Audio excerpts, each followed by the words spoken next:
second phase of Al Yamama, worth $1 billion more 2 years later. He was becoming British Aerospace's best salesman. But he was also a public official, son of the customer who'd signed the deal. Yet, as Panorama discovered, even bigger payments were soon being wired into accounts controlled by Bandar. Here, let me show you what those payments amounted to. This much. £120 million a year, give or take a few million. And it went on for at least 10 years. So that's over £1 billion in total. And the payments were actually written into the Al Yamama contract. They were in secret annexes called letters of offer and acceptance. Support services is how the payments were described. And Prince Bandar didn't just get huge sums of money. The S-fighter pilot got to run his own plane, courtesy of the Al Yamama deal, British Aerospace and the British government. It wasn't one of these, a small executive jet which costs around £6 million. It wasn't even one of these, a larger executive jet. This one would set you back, around £15 million or so. No, Bandar got a plane even bigger than one of these. An Airbus long-range jet, which cost around £75 million 8 years ago. It took a year to fit it out to his personal specifications. Tell us about the plane. It's a small aircraft. Well, I tell a fib. It is an Airbus 340. It has its own kitchen. It has a large lounge, where he sits. It's a very luxurious fit of aircraft, very well appointed. Bandar's Airbus, registration HZ24, has been seen all over the globe. It's painted in the blue and white colours of his favourite American football team, the Dallas Cowboys. There have been some great parties on board for presidents and kings. It's become a bit of a legend amongst plane spotters all over the world. They've logged it from Beijing to Barcelona and just about everywhere in between.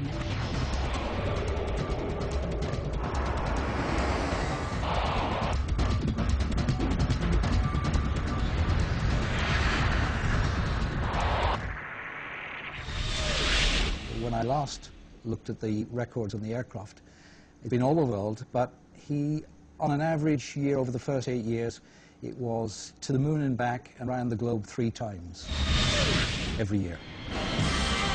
And while Bandar was mixing business with pleasure, it was kickbacks from Al Yamama which paid, amongst other things, to run the plane.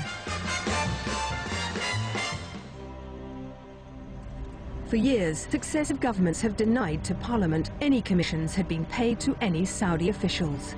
British Aerospace, now called BAE, consistently issued denials too. I can only assure you that we, and I believe most companies, are not in the business of making payments to members of any government.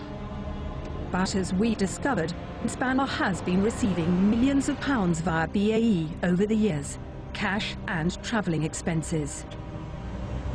This is how it worked. Our well-placed sources have confirmed to Panorama that every 3 months a letter would be sent from Bandar's office to the Ministry of Defence. It reminded them it was time to make the payments for support services authorised under the Al Yamama contract. The MOD would notify British Aerospace, who then wired the money into 2 accounts, 30 million into one and hundreds of thousands for Bandar's plane into the other. In the vaults at the SFO, they were amassing the evidence of these payments.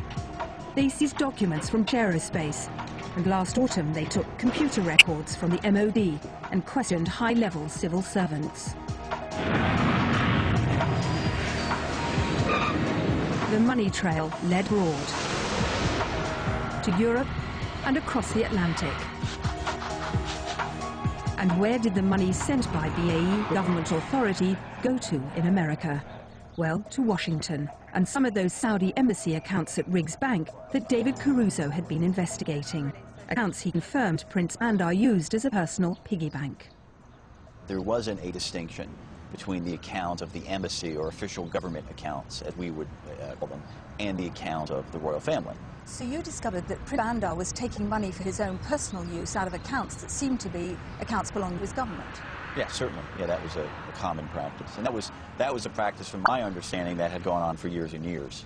And large sums of money involved? Well, yeah, hundreds of thousands and millions of dollars. Most of the money was wired into the Saudi Ministry of Defense and Aviation account.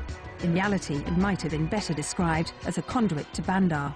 So money was coming into the Ministry of Defense and Aviation account and coming out for Prince Bandar and his family? Yes, and it also was used for other embassy operations as well.